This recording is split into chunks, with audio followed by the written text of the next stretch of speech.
Hello, कैसे हैं आप लोग? बढ़िया। आई होप आपकी आरएस प्रीलिम्स की तैयारी अच्छी चल रही होगी। आप लोगों को कुछ डाउट होंगे कि मैं किस तरीके से आरएस प्रीलिम्स क्लियर करूं, कैसे अप्रोच करूं, तो उसको हम आज इस आने वाली क्लास में डिस्कस करेंगे। ठीक है।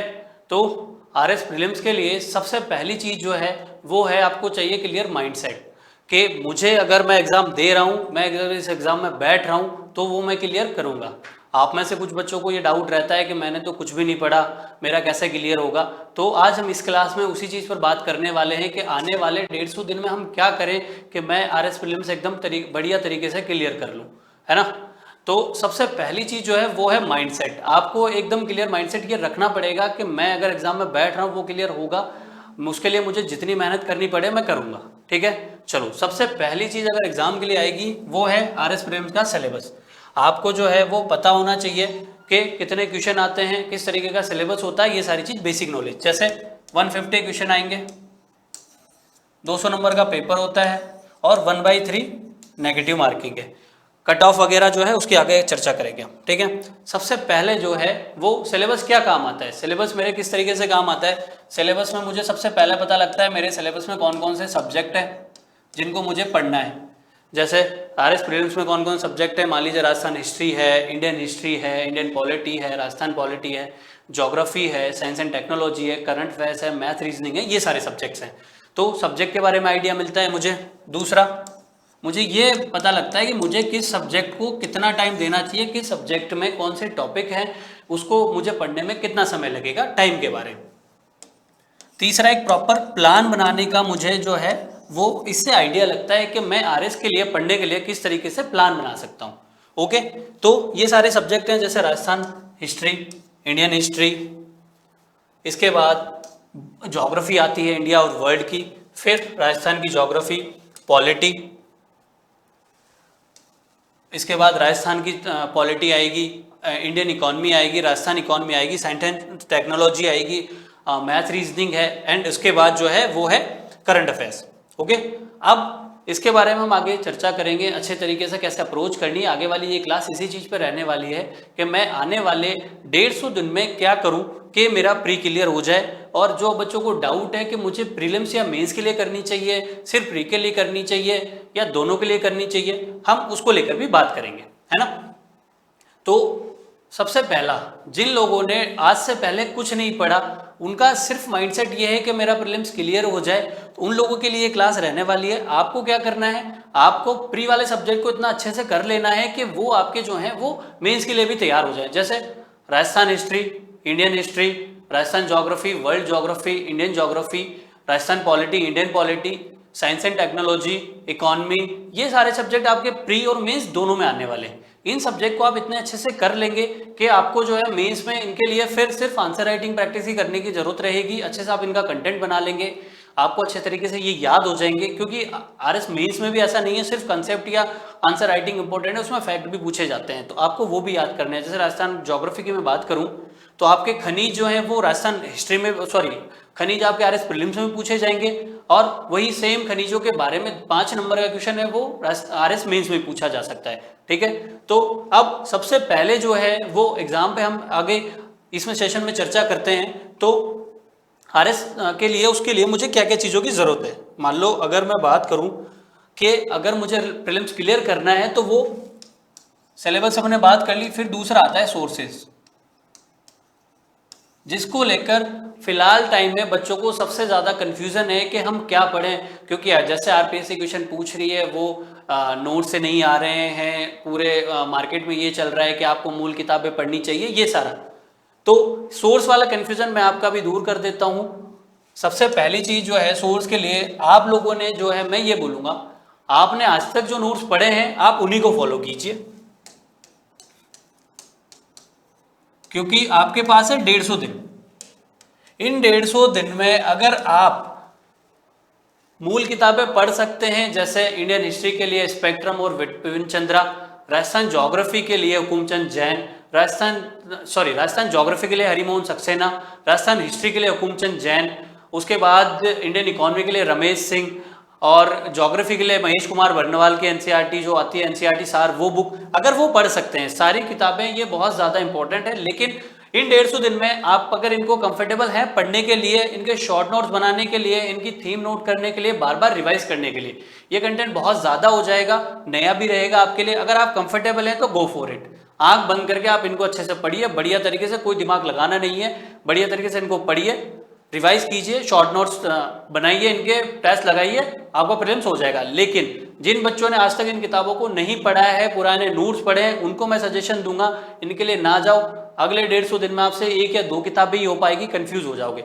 आपको क्या करना है, आपने जो नोट्स आज तक पढ़े हैं वो पढ़े, उसके बाद वैल्यू एडिशन। वैल्यू एडिशन कैसे करेंगे, उसके बाद आपको क्या करना है कि आपने अपने नोट्स लिए, आरपीएससी के पीवाईक्यू देखे, आपने देखा कि मेरे सोर्स में ये नहीं है, आपने एक और कोई अच्छा सोर्स ले लिया, मान लीजिए जैसे राजस्थान ज्योग्राफी है तो आपने अपने कोचिंग इंस्टीट्यूट के नोट्स पढ़े, उसके बाद हरिमोहन सक्सेना उठाई, उसमें देखा कि हाँ खनिज वाले चैप्टर में ये खान या ये सोर्स मेरे इसमें नहीं है, तो वह आपने वहीं पे वैल्यू एडिशन कर लिया। इससे आपने क्या किया, अपने एक ही सोर्स पे स्टिक हो गए आपको 1 दिन 2 दिन लगे वैल्यू एडिशन के लिए और उसी को बार बार पढ़ सकेंगे आप। तो सबसे पहला जो है सोर्स वाले जो कंफ्यूजन है उसको दूर कर लेना है, दिमाग में एक चीज क्लियर रखनी है, मुझे सिर्फ और सिर्फ एक हद से 2 सोर्स फॉलो करने हैं, दूसरा भी मैं वैल्यू एडिशन के लिए यूज करूंगा सिर्फ, ज्यादा सोर्स के लिए मैं नहीं जाऊंगा, उससे कंफ्यूजन होगा, मेरा टाइम वेस्ट होगा, रिवीजन कम हो जाएंगे मेरे, और ये सब चीजें होने के बाद प्रीलिम्स क्लियर होने की संभावना है वैसे ही कम हो जाती है। ओके, सबसे पहले सोर्सेज की बात क्लियर हो गई, एकदम क्लियर है, सारे सब्जेक्ट के लिए जो सोर्स आपने पढ़ा है वही वही फॉलो करना है, किसी नए सोर्स की तरफ नहीं जाना है, उसी को बार बार पढ़ना है, उसी में वैल्यू एडिशन करना है। दूसरी चीज आ जाती है पीवाईक्यू की। हर एक बच्चे के पास पीवाईक्यू की बुक अपनी डेस्क पे होनी चाहिए, ठीक है। कौन सी बुक लाएं, तो आपको जैसे आपके कोचिंग से मिली होगी जो भी बुक, जैसे उत्कर्ष में मिलती है पीवाईक्यू की बुक, वो आपको वो मिली है, उसको फॉलो कीजिए। नहीं तो मार्केट में जो चलती है जिसे सब फॉलो करते हैं, जैसे दिशा पीवाईक्यू बुक है, तो आपने क्या किया, दिशा वाली पीवाईक्यू की बुक लाए और उसको देखा आपने, जैसे एक सब्जेक्ट पढ़ लिया, मान लीजिए राजस्थान पॉलिटी आपने पढ़ लिया, तो राजस्थान पॉलिटी के उसके पीवाईक्यू देखे, फिर आपको उसकी थीम नोट करनी है। थीम क्या होती है, थीम बेसिकली ये आइडिया लगाने के लिए होती है कि ऐसे सब्जेक्ट में किस तरीके के क्वेश्चन पूछे जा रहे हैं, कहाँ से क्वेश्चन पूछे जा रहे हैं, किस टॉपिक पे ज़्यादा फोकस है। तो आपने राजस्थान पॉलिटी की बुक पढ़ी, थीम नोट की, मान लीजिए कि आपने देखा राज्यपाल से क्वेश्चन पूछे जा रहे हैं, राज्यपाल में भी उनका किस चीज़ पर फोकस है कि किस राज्यपाल के समय राजस्थान में राष्ट्रपति शासन लगा था, उनका फोकस इस चीज़ पे है, तो आपने वो देखा। इस तरीके से आपको सारी थीम यहाँ पे इस पेज में एक बुक लेनी है, एक नोटबुक बना लीजिए जिसमें सबसे पहले पेज पे आप लिखेंगे अपने आरएस के लिए जो माइंडसेट है वो, कि मैं अगले 150 दिन मेहनत करूंगा। दूसरे पेज में आपने उसके सोर्सेज लिख लिए कि मैं अगले 150 दिन के लिए यही सोर्सेज फॉलो करूंगा। फिर तीसरी चीज उसमें नोट करेंगे आप पीवाईक्यू देख के थीम हर एक सब्जेक्ट के लिए, जैसे राजस्थान पॉलिटी के लिए आप देखेंगे राज्यपाल से क्वेश्चन पूछे जा रहे हैं, उसके बाद विधानसभा से क्वेश्चन पूछे जा रहे हैं, आयोग है यहाँ के, उनके बारे में, उनके पदाधिकारी कौन है, उनके कार्यकाल कैसा रहता है, उस तरीके के क्वेश्चन पूछे जा रहे हैं। इंडियन पॉलिटी की बात करें हम तो संविधान सभा से क्वेश्चन पूछे जाते हैं कि उसकी बैठक कब हुई थी, कौन सी बैठक में कौन से निर्णय लिए गए थे, ये हो गया। उसके बाद महत्वपूर्ण आर्टिकल की हम बात करें, आर्टिकल जैसे महत्वपूर्ण अनुच्छेद, वो आरपीएससी आपसे पूछ लेगी अनुच्छेद 280 कौन सा है, तो वित्त आयोग है, इस तरीके से। तो ये आप उस पेज में लिख लेंगे तो आप बुक पढ़ेंगे तब आपको आइडिया रहेगा कि थीम किस तरीके से बनाई जाती है। और आगे हम आने वाले सेशन में थीम्स पे बात करेंगे कि हर एक सब्जेक्ट की मोटी मोटी आरपीएससी की थीम क्या रहती है, मैं भी आपको बता दूंगा, कैसे बनानी है वो भी समझा दूंगा, ठीक है। ये बात हो गई सोर्स की, पीवाईक्यू के उपयोग की। पीवाईक्यू से और क्या फायदा होता है, आरपीएससी किस पैटर्न के क्वेश्चन पूछ रही है, जैसे आजकल आरपीएससी कालक्रम वाले पूछती है कि निम्न जो वंश के राजा हैं इनके कालक्रम के अनुसार इनको व्यवस्थित कीजिए, और सीक्वेंस के अनुसार उत्तर से दक्षिण में अरावली की निम्न चोटियों को जो है वो व्यवस्थित कीजिए, कथन कारण वाले क्वेश्चन पूछ रही है। इन सब के बारे में भी आपको आइडिया लगेगा किस तरीके का पैटर्न आ रहे हैं, मल्टीपल पेयर वाले क्वेश्चन, मल्टीपल जैसे स्टेटमेंट दे दिए जाएंगे 1 2 3 4, फिर वो पूछेंगे 1 2 सही, 2 3 सही, 3 4 सही, इस तरीके से। तो आपको ये भी देखना है, ये सारी चीजें आपको पीवाईक्यू से पता लगेंगी। ओके, अब आ जाते हैं हम, अब ये सारी चीजें हो गई है ना, अब बात करेंगे कि अब लास्ट में आप जो है वो आपके सारे टारगेट फिक्स हो गए कि मैंने सोर्स भी डिसाइड कर लिए, मैंने थीम भी नोट कर ली, अब मैं किस तरीके से पढ़ाई करूं, क्या शुरू करूं, कैसे करूं, मुझे तो कुछ समझ ही नहीं आ रहा, कौन सा सब्जेक्ट उठाऊं मैं, मुझे नहीं समझ आ रहा है। तो इसकी हेल्प हमने आपकी कर दी है। आप उत्कर्ष का जो लाइब्रेरी प्रोग्राम है उसको free of cost Utkarsh app में जाके डाउनलोड कर सकते हैं, वहां आपको प्लानर मिल जाएगा। उस प्लानर को डाउनलोड करके आप उसको फॉलो कर सकते हैं, वहां से आपको पता लग जाएगा कि मैं किस दिन कौन सा सब्जेक्ट पढूं, इकोनॉमिक सर्वे में क्या पढूं, मैथ रीजनिंग में क्या करूं, करंट अफेयर का कौन सा टॉपिक करूं। उससे आपका जो टाइम टेबल वाली जो प्रॉब्लम आती है आपको, वो हमने सॉल्व कर दी है। और अगर आप उसके साथ हमसे जुड़ना चाहते हैं तो आप लाइब्रेरी प्रोग्राम में हमारे साथ ऑफलाइन जुड़ सकते हैं, तो उसमें हम मेंटर के रूप में आपकी हेल्प कर सकते हैं, आपको ये सारी चीजें पर्सनली अच्छे से बता सकते हैं, आपकी ज्यादा हेल्प हो जाएगी। उसमें टेस्ट सीरीज भी है, ये सब है। ओके, तो अब मैं बात करूंगा आरएस की कट ऑफ की, कि किस तरीके से मैं अपना अप्रोच बनाऊं, अपना टारगेट बनाऊं। तो देखिए, आप 2024 में जो कट ऑफ थी वो थी 71.59, 2023 वाले में 100.69, 2021 में 84.72, 2018 में 76.06।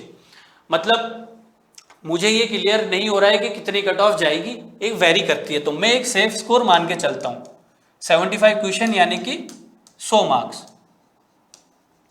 कट ऑफ कितनी भी जाए, मुझे आरएस प्रीलिम्स में 100 नंबर लाने हैं। जिस तरीके का आरपीएससी अभी पेपर पूछ रही है उसमें 100 नंबर 100 मार्क्स जो है वो सेफ स्कोर है।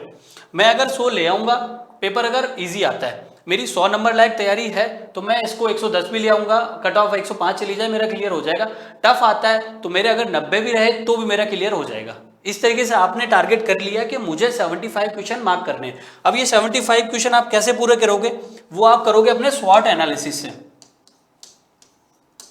स्वॉट एनालिसिस क्या होता है? एस से आता है स्ट्रेंथ, वी से वीकनेस, ओ से अपॉर्चुनिटी, टी से थ्रेट। तो सबसे पहले आपको यह फिगर आउट करना है कि मेरी स्ट्रेंथ है क्या। ये जो सब्जेक्ट हैं राजस्थान प्रीलिम्स के सारे सब्जेक्ट हैं, इनमें से आपको यह फिगर आउट करना है कि इन सब्जेक्ट में मेरी स्ट्रेंथ है क्या। मान लीजिए किसी की स्ट्रेंथ, जैसे मैथ्स बैकग्राउंड वाला बच्चा है तो उसकी मैथ रीजनिंग में स्ट्रेंथ है, वो 20 में से 18, 16, 15 इतने क्वेश्चन ठीक कर देता है। कोई अगर बीए वाला बच्चा है, आर्ट्स बैकग्राउंड वाला है, तो उसकी राजस्थान हिस्ट्री पे, राजस्थान पॉलिटी पे, राजस्थान ज्योग्राफी पे अच्छी पकड़ है, उसके वहां कम गलत होते हैं, तो वो उसके अनुसार अपनी स्वॉट एनालिसिस करेगा। स्वॉट एनालिसिस में सबसे पहले वो स्ट्रेंथ वाले अपने सब्जेक्ट देखेगा। जैसे मान लीजिए राजस्थान हिस्ट्री में 16 क्वेश्चन आते हैं, आप डिसाइड करोगे कि आपको जो है इसमें से कितने ठीक करने हैं, कैसे ठीक करने हैं, वो चीज आप डिसाइड करोगे। जो आर्ट्स वाले हैं वो इसमें टारगेट लेंगे, मान लीजिए 16 से 18 क्वेश्चन आते हैं, तो आपको ये करना है कि मैं 10 से 12 इसमें ठीक कर लूंगा।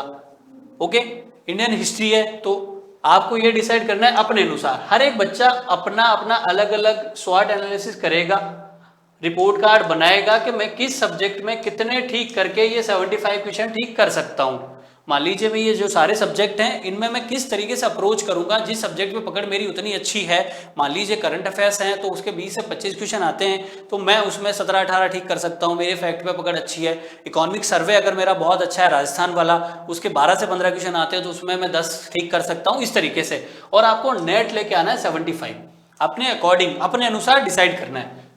ये हो गया स्ट्रेंथ वाला पार्ट। फिर आता है वीक, जो सब्जेक्ट वीक है, जैसे कुछ आर्ट्स वाले बच्चों को ये रहता है कि सर मेरा मैथ्स वीक है, लेकिन मैं 5 महीने मेहनत करूंगा तो मैं इसमें 2-3 नंबर बढ़ा सकता हूँ। तो वीक वाले सब्जेक्ट को आपको ध्यान में देना है, अपने फिगर आउट कर लेने कि ये सब्जेक्ट मेरे थोड़े से वीक है।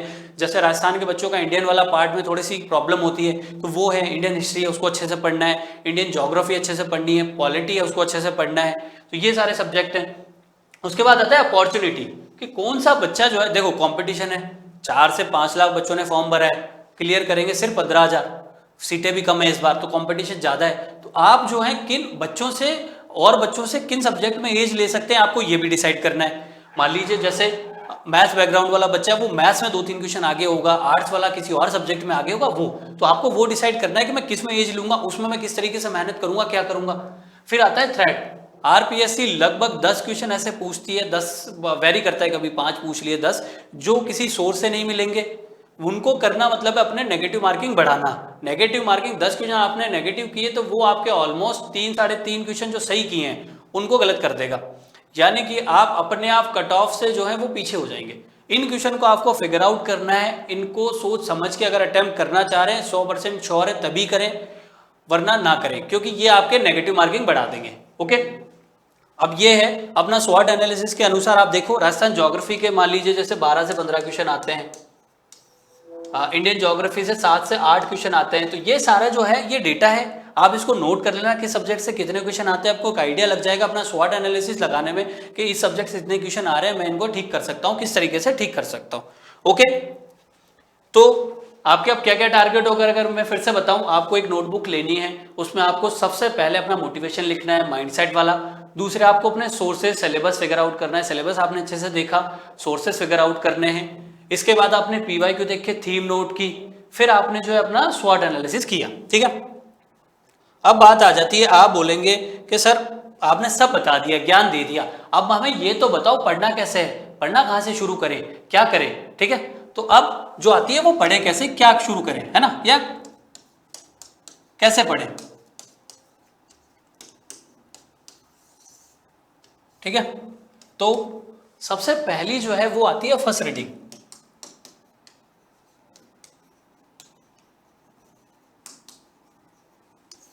ओके, तो आपने क्या किया, प्लान जो मिला है आपका आप खुद से बना सकते हैं, लाइब्रेरी प्रोग्राम वाला प्लान है, कैसे भी आप करें। आपने सब्जेक्ट उठाया, उसकी फर्स्ट रीडिंग की, कि मान लीजिए जैसे आपने ले लिया राजस्थान हिस्ट्री, उसकी फर्स्ट रीडिंग की, और आपको एक मोटा मोटा आइडिया लग गया कि हाँ इस सब्जेक्ट में क्या है। जैसे राजस्थान के राजवंश है, मॉडर्न हिस्ट्री की मैं बात करूं तो आपको ये पता लग जाएगा कि हाँ 1857 की क्रांति है, इसमें प्रजामंडल आंदोलन है, किसान आंदोलन है, जनजातीय आंदोलन है, राजस्थान का एकीकरण है, राजस्थान के महत्वपूर्ण समाचार पत्र हैं, ये सारा आपको आइडिया लग जाएगा। आपको सिर्फ फर्स्ट रीडिंग में मोटा मोटा आइडिया होना चाहिए। कुछ बच्चे क्या करेंगे, 200 पेज की किताब है, पहले पेज से 200 पेज तक उसके ऐसे पीछे पढ़ेंगे ना दो के कि अगर मुझे याद नहीं हो रही है उसके पीछा नहीं छोड़ेंगे, 2 महीने लगा देंगे कि मैंने तो पूरी बुक रट के फेंक दी, इस तरीके से बोलेंगे। आपको वो नहीं करना है, पीछे नहीं पढ़ना है, कोई फायदा नहीं है उससे। आप 2 महीने देके उसे रटोगे, 1 महीना नहीं पढ़ोगे, भूल जाओगे। ओके, आपने क्या किया, फर्स्ट रीडिंग की, उसके बाद आपने देखे पीवाईक्यू, उसकी नोट की थीम जो हमने पहले बात की है। ठीक है, उस पीवाईक्यू की थीम से आपको आइडिया लग जाएगा कि हाँ इस तरीके के क्वेश्चन पूछे जा रहे हैं मेरे सब्जेक्ट में। फिर आप आए सेकंड रीडिंग पे,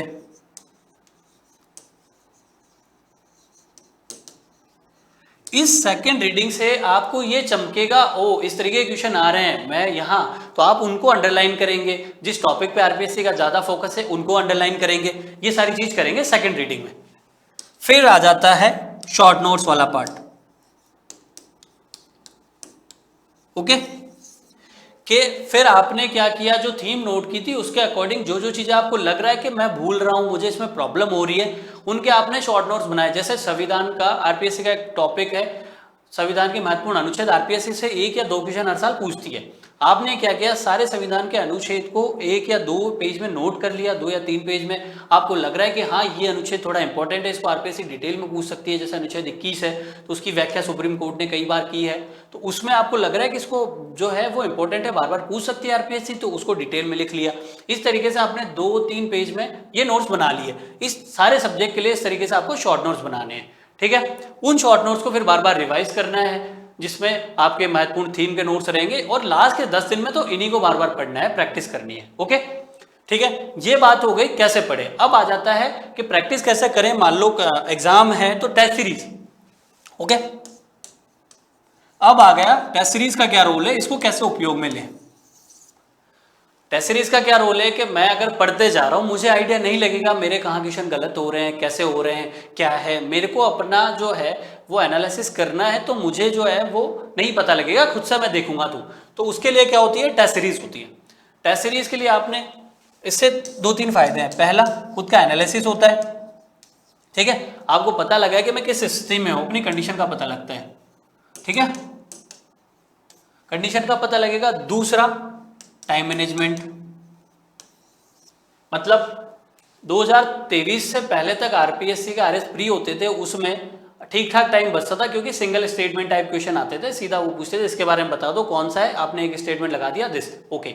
बट अब आरपीएससी मल्टीपल स्टेटमेंट डालती है और लेंथी पेपर हो रहा है, तो उसके लिए आपको क्या है, टाइम मैनेजमेंट पहले से प्रैक्टिस करके रखेंगे, प्रॉपर 3 घंटे टेस्ट लगाएंगे, तो आपको जो है वो टाइम मैनेजमेंट आपका इजी हो जाएगा, नहीं तो वहां पेपर छूटेगा, नो डाउट। ओके, तो ये टाइम मैनेजमेंट वाली बात हो गई। तीसरा, फिर टेस्ट सीरीज से अपना जो स्वॉट एनालिसिस है ना आपका, वो स्वॉट एनालिसिस में आपको हेल्प मिलेगी कि मुझे किस तरीके से अपना स्वॉट एनालिसिस करना है। वो जो 75 वाला टारगेट दिया है ना आपको, 75 क्वेश्चंस का, तो उसमें आपको हेल्प मिलेगी कि मुझे किस तरीके से जो है वो अपने 75 क्वेश्चन लाने हैं, किस सब्जेक्ट में लाने हैं, वो आपको आइडिया मिलेगा। ओके। चौथा होता है कि बहुत से लोग बोलते हैं कि मेरा तो आता हुआ क्वेश्चन गलत हो गया एग्जाम में, ये तो मेरा ठीक होता, मैं पता नहीं क्या करके आ गया। ये जो सिली मिस्टेक्स हैं ये हर किसी के साथ होती है। आपको डिसाइड करना है एग्जाम में आप किस तरीके से अप्रोच कर रहे हैं। अगर यहाँ टेस्ट सीरीज में वो गलतियां कर ली तो एग्जाम में नहीं होंगी, ठीक है।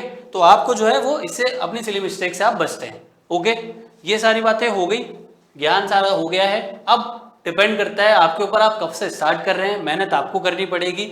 मैं अगर इसको लास्ट में कंक्लूड करूं सारी चीज़ों को, मैंने किस किस चीज़ पे बात की है, आपको क्या क्या चीज़ें करनी है, तो सबसे पहले आपको अपने सोर्सेज डिसाइड करने हैं, पीवाईक्यू देखने हैं, उन सोर्स को फॉलो करना है, पीवाईक्यू की थीम नोट करनी है, एक प्रॉपर स्टडी प्लान जो आप हमारे लाइब्रेरी प्रोग्राम वाला भी ले सकते हैं उसको फॉलो करना है, और उसके बाद रीडिंग स्टार्ट करनी है। फर्स्ट रीडिंग की, उसके थीम नोट की, पीवाईक्यू देखे, शॉर्ट नोट्स बनाए। इसी प्रोसेस को बार बार फॉलो करना है, कोई रॉकेट साइंस नहीं है, मेहनत लगेगी, बार बार फॉलो करेंगे आप आरएस प्रीलिम्स में अच्छे से कर पाएंगे। और इन सब्जेक्ट पे आपकी शॉर्ट नोट्स की वजह से इतनी अच्छी पकड़ हो जाएगी कि आपको ये मेंस में भी हेल्प करेंगे, ठीक है। तो ये बात हो गई आरएस प्रीलिम्स की। इसके अलावा आपको जो भी डाउट हो वो आप कमेंट सेक्शन में लिख सकते हैं, जिस भी सब्जेक्ट के रिगार्डिंग हो, शॉर्ट नोट्स के रिगार्डिंग हो, सारी चीजें। Okay, thank you so much.